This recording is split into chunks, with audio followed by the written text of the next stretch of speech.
Orang-orang Arab biasanya mereka akan perhatikan pada usul nasab mereka, sehingga persaudaraan masih terjalin sampai sekarang.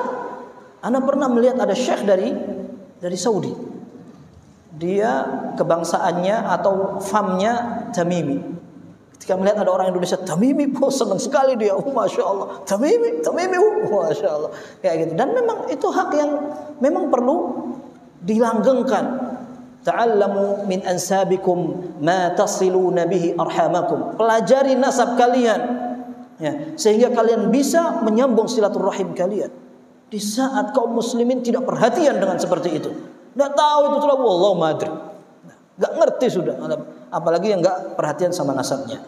Taib, ini yang pertama, beliau orang Asqalan, dari asalnya Palestina, akan tapi beliau lahir di Mesir. Kemudian beliau Syafi'i, artinya madhabnya, karena beliau akan mempelajari buku-buku madhab Syafi'i. Kemudian beliau termasuk orang yang tinggal di Mesir, sehingga disebut Al-Masri Al-Qahiri. Akan tetapi ada nuktah yang ingin kita bahas. Nama Ibnu Hajar, artinya apa Hajar itu? Batu.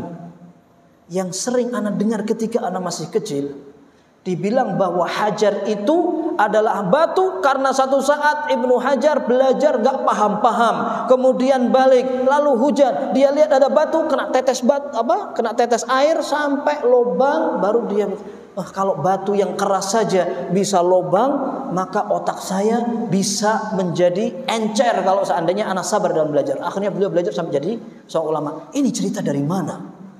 Ya. Jadi anaknya batu. Anaknya batu bagaimana? Dalam buku yang paling bagus untuk menjelaskan tentang biografi Al-Hafidz Ibnu Hajar, ditulis oleh muridnya namanya As-Sakhawi. Judul kitabnya Al-Jawahir wad-Durar fi Tarjamati Syekhil Islam Ibnu Hajar. Buku yang paling lengkap tentang menjelaskan biografi syekhnya.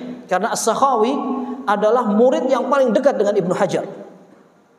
Beliau tulis segala macam kejadian yang ada dengan gurunya Syekh Islam Al-Hafidz Ibnu Hajar rahimahullah. Beliau katakan bahwa Ibnu Hajar sendiri menyatakan dalam sebuah syair bahwa Hajar itu merupakan nama dari salah satu moyangnya, bukan batu.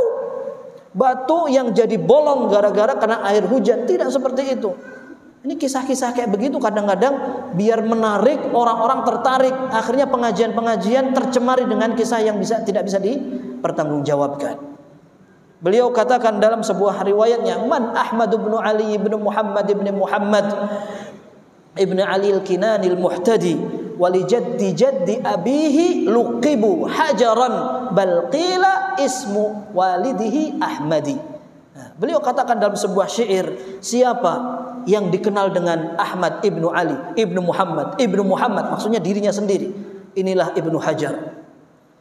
Karena dikatakan Ibnu Hajar nama salah satu dari kakek-kakeknya itu namanya Hajar. Sampai karena kakek kesekiannya namanya Hajar, Ali Ibnu Hajar dikenal seperti itu. Nah, Ali Ibnu Ahmad namanya, dikenal dengan Al-Hafidz Ibnu Hajar. Ada yang mengatakan dengan perkataan yang marjuh, tidak kuat, itu dinisbatkan kepada Alu Hajar. Alu Hajar sebuah kabilah. Akan tetapi kata para ulama ini tidak rajih. Yang rajih justru yang disebutkan oleh Ibnu Hajar sendiri, itu adalah nama dari salah satu kakeknya yang bernama Ahmad Ibnu Hajar. Maka sekarang kalau ada orang dikatakan kamu keturunannya batu, wah subhanallah, di At-Taqwa ini ada orang yang dikenal dengan Ibnu Hajar. Kenapa? Karena kepalanya kayak batu. Gimana? Nasabnya dipakai mainan. Nah, ini salah satu dari cuplikan Ibnu Hajar. Dan beliau dilahirkan dalam kondisi memprihatinkan. Ibunya meninggal ketika beliau masih sangat kecil. Beliau dilahirkan tahun 773. Meninggalnya tahun 852. Berarti usia beliau ketika meninggal 80 atau 79. Lumayan. Umur 80 tahun itu, kalaupun seandainya ada orang tidak dikenal, itu sudah lumayan sekali, itu sudah tua. Kalau seandainya bisa dimanfaatkan untuk ibadah, luar biasa. Al-Hafidz Ibnu Hajar dengan ketuaannya beliau masih bisa menelurkan karya ilmiah dan juga mengajarkan hadis. Dan beliau mulai menapaki pelajaran, mempelajari, menghafalkan, menelaah buku setelah ketemu dengan salah seorang guru dari ahli hadis namanya Al-Iraqi, Zainuddin Al-Iraqi rahimahullah, meninggal tahun 706. Dan beliau masih punya banyak guru ahli hadis, ahli fikih, maka beliau dinisbatkan kepada mazhab Syafi'i. Dan ada noktah pelajaran penting pula, karena beliau dilahirkan dalam kondisi memprihatinkan. Ibunya meninggal ketika dia masih kecil. Ayahnya meninggal ketika usia beliau 4 tahun. Dan beliau mulai masuk TPA, namanya Kutab. Kutab itu tempat yang dijadikan markas belajar di masjid. Waktu itu namanya Kutab. Beliau baru mulai belajar usia 5 tahun. Selesai menghafalkan dan menghatamkan Al-Quran 9 tahun. Mulai jadi imam tarawih 12 tahun. Ini disebut oleh As-Sakhawi rahimahullah dalam Al-Jawahir wad Durar. Jadi yang paling penting itu hafalannya. Jadi imam tarawih, ente masih suhur mau imam tarawih. Lah kalau hafalannya ngalang-ngalain yang tua kiki. Yang tua tak hafal-hafal. Ya. Tahu-tahu ada anak kecil jadi imam, tak mau anak sholat di situ. Ada orang kayak begitu. Kan yang diperhatikan adalah bacaannya. Dan para ulama terbiasa seperti itu. Ketika mereka bisa menghatamkan hafalan mereka sebelum baligh. Dan Al-Hafidz Ibnu Hajar rahimahullah sempat mengalami futur. Bukan futur itu artinya malas dalam belajar. Bukan karena beliau bosan, akan tetapi karena tidak ada yang mengarahkan. Tidak ada yang mengarahkan karena beliau seorang yatim. Kalau bahasa kita bahkan yatim piatu, karena ibunya sudah meninggal duluan, bapaknya meninggal ketika usia dia 4 tahun. Beliau sempat cerita sendiri, anak tidak semangat untuk belajar. Orang belajar anak biarkan mereka. Padahal beliau terkenal sekali kuat hafalannya. Biar sengaja tidak belajar. Sampai ada orang perhatikan, kasihan anak ini. Diperhatikan, akhirnya dinasehati, akhirnya mulai belajar. Bahkan beliau katakan, di usia sekitar 5 tahunan itu, ana sudah mulai mendengar Sahih Bukhari dari seorang syekh yang sanadnya tinggi sekali. Tapi saya ingat waktu itu saya tidak hatam. Saya lupa beberapa pelajaran dan bab yang aku sudah baca, akan tetapi yang aku ingat, aku tidak sampai hatam. Dan aku mendapatkan ijazah waktu masih kecil. Usia beliau di bawah 10 tahun sudah mulai mendengarkan hadis. Zaman sekarang usia 20 tahun gak ngerti hadis itu apa. Kalau orang beramal harus berlandaskan Quran dan hadis. Prihatin sekali kita, jauh sekali kita sudah tertinggal. Ya. Dan ini menjadi salah satu tafsiran hadis Nabi sallallahu alaihi wasallam, la ya'ti 'alan nasi zamanun illa walladhi ba'dahu syarrun minhu. Tidaklah bergulir sebuah zaman melainkan waktu setelahnya semakin jelek dari zaman sebelumnya. Ibnu Mas'ud radhiyallahu anhu mengatakan tafsirannya illa walladhi ba'dahu aqallu ilman min alladhi qablahu. Karena zaman setelahnya lebih sedikit ilmunya daripada zaman sebelumnya. Semakin jauh dari masa kenabian, semakin jarang orang mempelajari hadis sampai hadis itu menjadi asing. Ketika hadis asing, muncullah hadis-hadis palsu.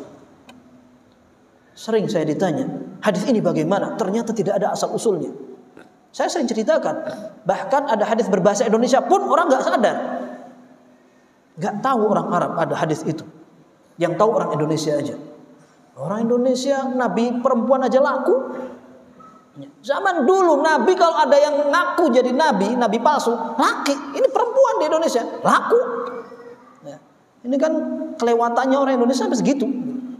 Dan ada orang kalau dikenalkan ini hadis itu apaan? Subhanallah. Dan mempelajari hadis sampai tertarik untuk mempelajari merupakan taufik dari Allah. Ketika seorang sampai menikmati, seperti Abdullah bin Mubarak tadi kita sebutkan, dia sampai seolah-olah bersama Nabi sallallahu alaihi wasallam. Imam At-Tirmidzi rahimahullah, beliau mengumpulkan, menyusun buku Sunan At-Tirmidzi. Beliau katakan, "Man kana fi baitihi Sunan At-Tirmidzi fa ka'annama fi baitihi nabiyyun yatakallam." Kalau ada orang yang punya Sunan Tirmidzi di rumahnya, seolah-olah di rumahnya ada Nabi yang berbicara sallallahu alaihi wasallam. Saking mereka menghargai hadis itu. Ya. Zaman sekarang orang hadisnya Allah. Ya. Maka ikhwas sekalian, ketika seorang Hafidz Ibnu Hajar, beliau sempat mengalami hal-hal yang serupa karena beliau manusia biasa.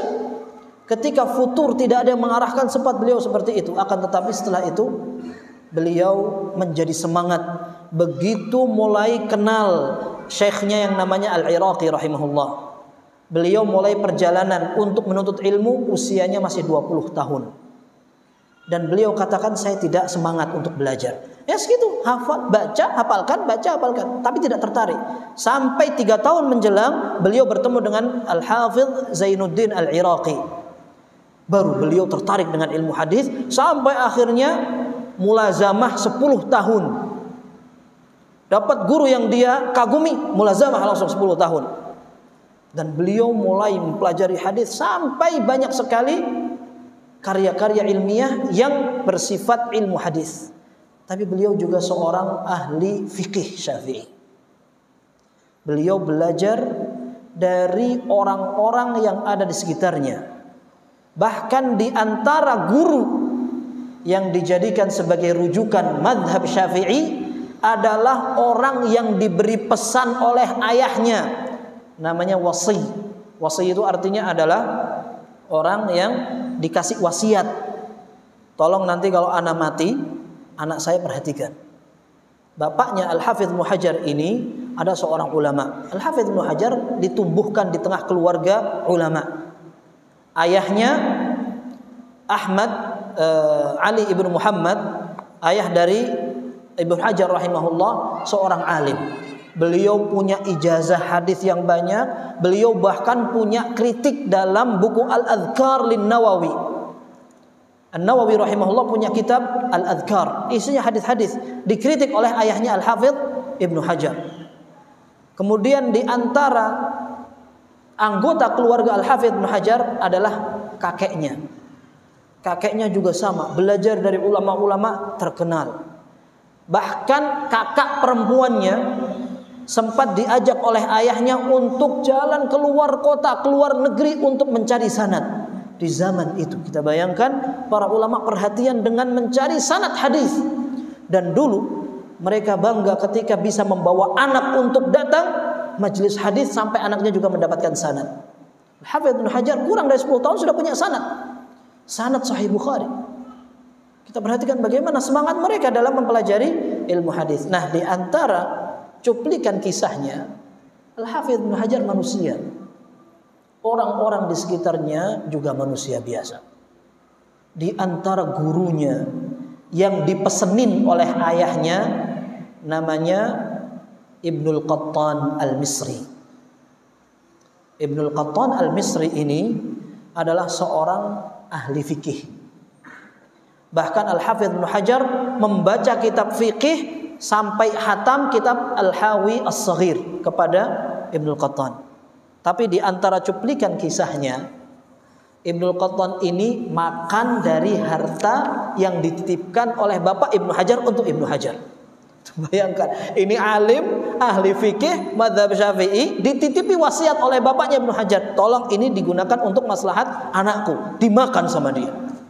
Nggak tanggung-tanggung, yang makan seorang ahli fikih. Makanya kalau di zaman sekarang ini ada orang makan harta anak yatim itu, contohnya sudah banyak dulu. Ya, tapi bukan berarti ini boleh, haram. Ya, haram. Bahkan Al-Hafidz Ibnu Hajar rahimahullah pernah beliau mendoakan salah satu gurunya dengan doa yang buruk, bukan doa yang baik. Beliau pernah ceritakan tentang gurunya ini, ya, tentang guru yang sekaligus menjadi orang yang dititipin oleh ayahnya.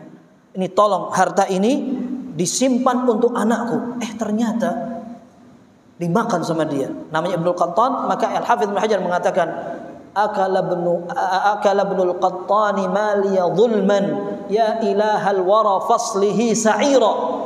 Wahai, dia katakan, Ibnul Qattan guruku telah makan dari hartaku dengan kezaliman. Wahai Tuhan para sekalian makhluk, kembalikan dia ke neraka sa'ir.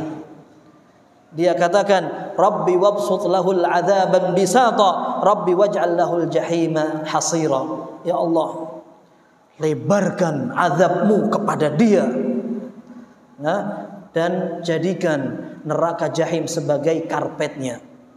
Ini doa yang pernah disampaikan oleh Al-Hafidz Ibnu Hajar kepada gurunya, karena gurunya makan harta dia. Artinya kejadian seperti ini kadang terjadi di tengah kalangan anak yatim, anak miskin yang pengen belajar, lalu hartanya dipalak sama orang-orang yang tidak bertanggung jawab. Ini kalau orang beragama kayak begini, orang yang tidak beragama lebih parah lagi. Betapa banyak orang yang hanya yakin meninggalkan untuk anaknya harta saja, ilmunya tidak ada, akhirnya rebutan cakar-cakaran dengan rebutan harta waris. Kasihan sekali. Ada beberapa pertanyaan, Ustadz, bagaimana kira-kira menurut antum anak diamanahi untuk membagikan waris, ternyata dialih posisi oleh sebagian keluarga anak. Kira-kira gimana itu? Belum ada orang yang kalau sudah mulai berbicara tentang warisan eker-ekeran, keluarganya tidak pernah disambung gara-gara peninggalan. Alhamdulillah, banyak sekali kejadian seperti itu. Sudah isya ya? Jam berapa isyanya? Sudah isya? Hah? Berapa menit? 5 menit. Jazakumullah khair. Nah, ini ikhwah sekalian, Al-Hafidz Ibnu Hajar pernah mengalami masa-masa seperti itu sampai beliau memprihatinkan. Sudah yatim, ditinggal oleh ibunya, ternyata hartanya pun dicaplok sama gurunya. Kalau seandainya caplok sama orang, mungkin orang bisa hati-hati. Ini yang mencaplok gurunya. Al-Hafidz Ibnu Hajar cerita, ana sudah menghatamkan kitab Al-Hafidz Shaghir sama dia. Bahkan beliau belajar tentang ilmu adab. Adab itu bukan akhlak, akan tetapi bahasa. Tapi ternyata tidak selamat dari yang seperti itu. Dan Al-Hafidz Ibnu Hajar sebelum ayahnya meninggal, ayahnya sempat menitipkan untuk anaknya kunyah namanya Abul Fadl. Abul Fadl artinya seorang yang memiliki keistimewaan. Beliau cerita sendiri, kannani abi wa qal inna ibni hadza Abul Fadl. Jadi Al-Hafidz Ibnu Hajar ketika usia masih 44 tahun, beliau sudah sadar bahwa ayahnya memberikan dia kunyah. Kunyah itu yang dikatakan Abu Fulan, Ummu Fulan. Dan ini menunjukkan adabul Islam. Kata Syekh Albani rahimahullah, at-takanni itu merupakan adabul Islam. Rasulullah SAW menggunakan kunyah Abul Qasim. Bahkan Aisyah radhiyallahu anha tidak punya anak, akan tapi beliau punya kunyah Ummu Abdillah. Dan ini sudah terbiasa dihidupkan di kalangan para ulama dari sejak mereka kecil.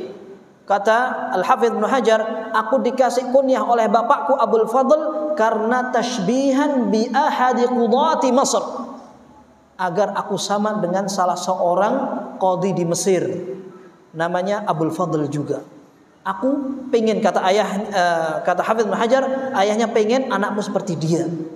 Ternyata lebih hebat dari qadhi itu. Dan qadhi di zaman itu adalah orang yang berilmu, seorang yang memiliki kapasitas ilmiah yang berat sehingga mereka dinobatkan sebagai seorang qadhi. Dan Hafidz Ibnu Hajar cerita, aku berkali-kali diminta untuk menjadi qadhi, akan tetapi beliau tidak mau. Sampai satu saat beliau katakan, aku tidak enak sama kenalanku. Beliau punya kenalan seorang pejabat, minta dia untuk menjadi qadhi. Kata beliau, ya hadil marrah, kali ini ana mau. Ternyata setelah beliau penuhi permintaan untuk menjadi qadhi, susah sekali untuk lepas. Setiap pengen keluar, jadikan qadhi lagi. Pengen keluar, jadikan qadhi lagi. Ini menjadi kebiasaan para ulama ketika mereka menjauh dari jabatan-jabatan seperti itu. Zaman sekarang orang cari, bahkan bukan hanya qadhi. Di Arab Saudi itu, kawan saya cerita, qadhi itu merupakan sulam yang ratib wazifahnya paling tinggi, gajinya paling tinggi, tapi urusannya paling susah. Dan Rasulullah SAW menyatakan, al-qudatu thalathah, qadhi itu ada 3. Wahidun fil jannah wa thnani fin nar. Yang masuk surga cuma 1 di antara 3 qadhi, yang 2 di neraka. Rajulun 'arafal haqqa faqadha bihi fahuwa fil jannah. Orang tahu kebenaran, dia bisa gunakan kebenaran untuk menghukumi, maka dia di surga. Sisanya rajulun la ya'riful haqq faqadha bihi 'ala jahl fahuwa fin nar. Orang enggak tahu kebenaran tapi dia ngawur saja, maka dia di neraka. Menghukumi dengan ketidaktahuan. Atau wa rajulun 'arafal haqqa falam yaqdi bihi fahuwa fin nar. Kata Rasulullah SAW, ada orang tahu kebenaran tapi dia tidak gunakan kebenaran itu. Dia pengen mengikuti hawa nafsunya, dia juga di neraka. Maka banyak sekali biografi para ulama, mereka menjauh dari mansibil qadha, dari jabatan qadhi. Bahkan ada yang pura-pura gila. Abu Hanifah sampai dipukuli untuk menjadi qadhi. Ya. Subhanallah, zaman sekarang orang rebutan. Ya. Ini diantara kebiasaan para ulama seperti itu. Menjauh dari ketenaran, keviralan orang bilang zaman sekarang. Tapi sudah adzan kayaknya dia. Sudah adzan. Baik, di adzan dulu.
Kita lanjutkan sebentar.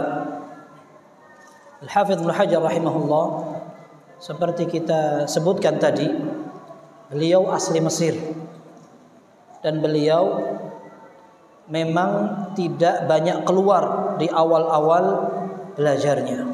Dan para ulama ahli hadis mengatakan bahwa cara seorang belajar, metode untuk menguasai ilmu dimulai dari masyayikh baladihi, dari guru-guru yang ada di kampungnya dulu. Bahkan seandainya ilmu yang ada di masyayikh kampungnya sudah cukup untuk dipelajari dan tidak perlu untuk mengambil dari masyayikh di luar, maka tidak perlu safar. Karena memang rihlah itu atau melakukan perjalanan jauh untuk belajar adalah tujuannya mendapatkan riwayat-riwayat hadis yang tidak ada di kampungnya. Dan ini menjadi simbol kesuksesan pelajar di saat itu. Ketika mereka mengatakan bahwa arba'atun la tu'nasu minhum rusydan, ada 4 golongan yang tidak perlu diharapkan kehebatannya, kesempurnaan akalnya. Di antaranya warajulun yajlisu fi baladihi la yarhalu fi talabil hadis. Di antaranya adalah orang yang hanya duduk di kampung saja, tidak mau melakukan perjalanan untuk belajar mempelajari hadis. Sehingga keluar dari kampung halaman untuk belajar itu sudah merupakan sunnatul awwalin, untuk menjadi sebuah kebiasaan orang ketika ilmu itu memang tidak ada di kampungnya. Kalau di kampungnya sudah cukup, maka tidak perlu safar. Maka ada beberapa ulama yang mereka tidak pernah dinukil safar dalam mencari ilmu di luar kampungnya, seperti Imam Malik rahimahullah, beliau di Madinah saja. Karena di Madinah banyak para sahabat. Kemudian ada tabi'in, dan Imam Malik rahimahullah belajar di situ semuanya lengkap sudah. Tapi orang yang di kampungnya tidak cukup, maka dia perlu untuk keluar. Saya ingat ketika ayah saya masih kecil, bapaknya meninggal. Bapaknya adalah kiai. Ya, sampai ayah saya dibilang ini tidak berperi kekiaian karena bapakmu itu kemana-mana pakai songkok katanya. Kamu kemana-mana dogolan tuh kepalanya nggak pernah pakai songkok. Tapi di antara kisahnya, ayah saya waktu itu dititipkan ke salah satu keluarganya. Keluarganya bilang, kamu kalau tinggal di sini saja tidak mau ke pesantren, kamu nggak bakalan sukses. Kamu hanya akan menjadi orang kampung sak tua-tuamu. Bilang begitu sampai. Akhirnya waktu itu Pak D-nya bilang, ayo kamu harus keluar. Diantar sampai keluar. Waktu itu tidak jauh memang. Tidak jauh. Akan tetapi memang waktu itu arahan itu menjadi hal yang mahal sekali. Sampai akhirnya ayah saya mengatakan anak saya semua harus masuk pesantren. Kenapa saya katakan seperti itu? Karena sebagian orang tidak kuat untuk memotivasi anaknya dalam belajar ilmu agama. Sehingga ketika anaknya sedikit, ya khair, ya Allah rejak sudah enak di bed aja, sudah di bed, rayid. Belajar nggak harus jauh-jauh. Ya, orang Arab mengatakan la astashilanna as-sa'ba aw udrikal muna faman qadatil amalu illa lisabiri. Aku akan permudah kesulitan itu sampai aku mati, dan tidak ada kesuksesan kecuali orang yang bisa mengalahkan perasaannya, orang yang bisa mencapai angan-angannya. Nah, Dan memang butuh perjuangan. Jangankan anak kecil, anak sampai sekarang kadang melihat mahasiswa itu dilepas sama orang tuanya nangis-nangis itu. Ya, anak ya, antum sudah mahasiswa, sudah mau tua begini masih kayak begitu. Tapi memang itu tipe orang tua, kasih sayang kepada anak tidak bisa melepaskan dengan begitu saja. Tapi subhanallah, belajar itu butuh pengorbanan. Maka rahlah atau rihlah ar-rahalat, bepergian jauh untuk belajar ilmu hadis itu menjadi sebuah sunnah untuk para kalangan ulama ahli hadis. Nah, beliau Al-Hafidz Ibnu Hajar sampai mendatangi 47 tempat dan bukan kota, negara.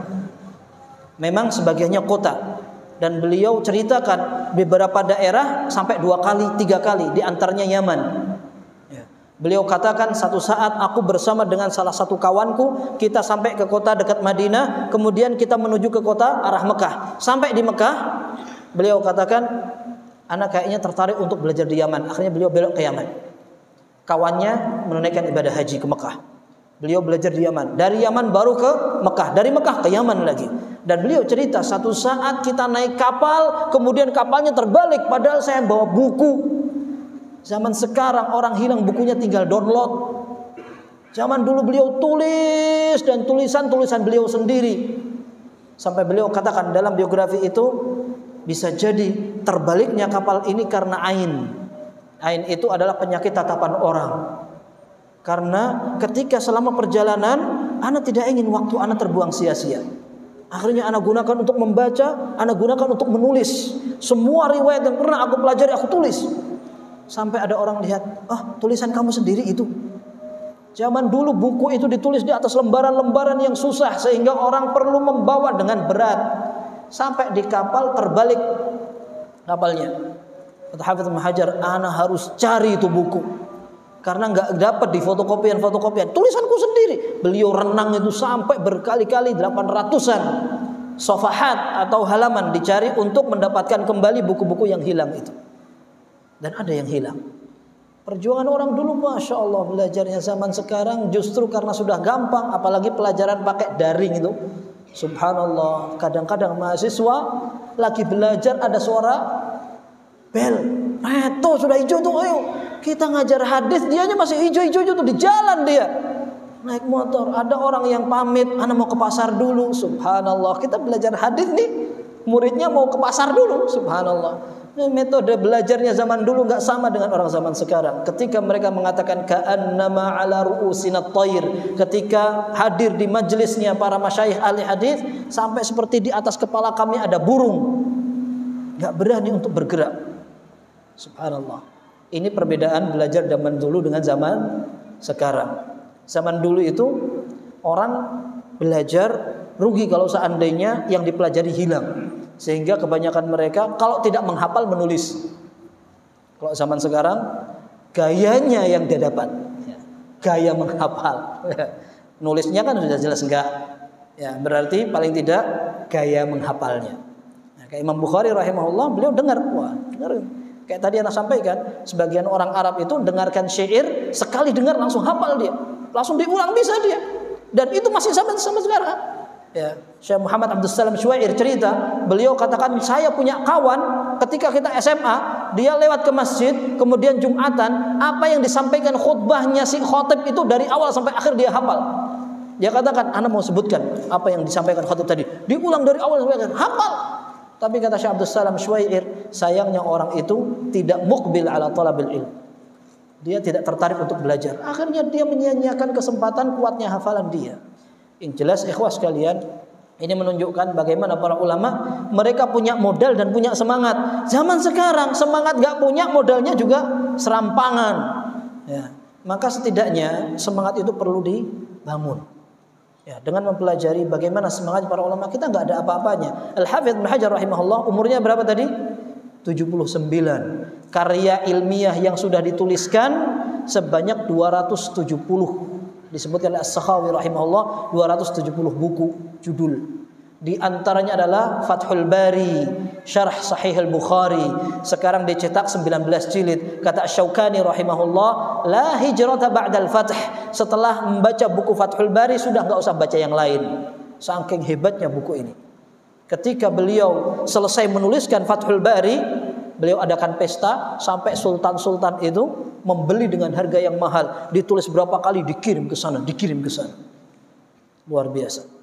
Semoga Allah Azza wa Jalla membimbing kita agar kita bisa semakin memantapkan ibadah kita dengan belajar. Dan perlu kita pelajari agama ini agar ibadah kita tidak hanya sekedar ikut-ikutan, akan tetapi semakin dibangun di atas landasan yang kokoh. Kurang lebihnya mohon maaf, dan apabila ada yang salah ana siap untuk merujuk untuk mengikuti pendapat yang benar.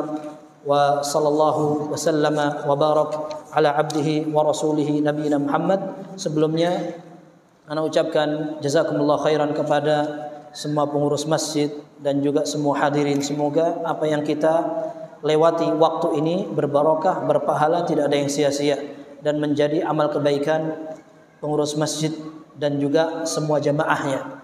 Masjid ini dimakmurkan dengan seperti itu. Kalau antum ingin makmurkan dengan cara yang lain, hakikatnya tidak makmur. Antum ingin pakai futsal di tengah masjid juga enggak benar seperti itu. Kenapa dikasih contoh futsal? Karena futsal masih mending, mubah. Sebagian orang makmurkan masjid dengan yang haram. Anda pengen kasih contoh tapi khawatir nanti akan terjadi perang dunia. Ya. Maka ini sebagai isyarat saja. Akan tapi semoga Allah Azza wa Jalla membimbing kita untuk mendapatkan maslahat dunia akhirat. Wallahu tabaraka wa ta'ala a'lam. Wa sallallahu wa sallam wa barak ala nabiyyina Muhammad wa ala alihi wa sahbihi ajma'in. Subhanakallahumma wa bihamdika asyhadu an la ilaha illa anta astaghfiruka wa atubu ilaik. Walhamdulillahi rabbil alamin.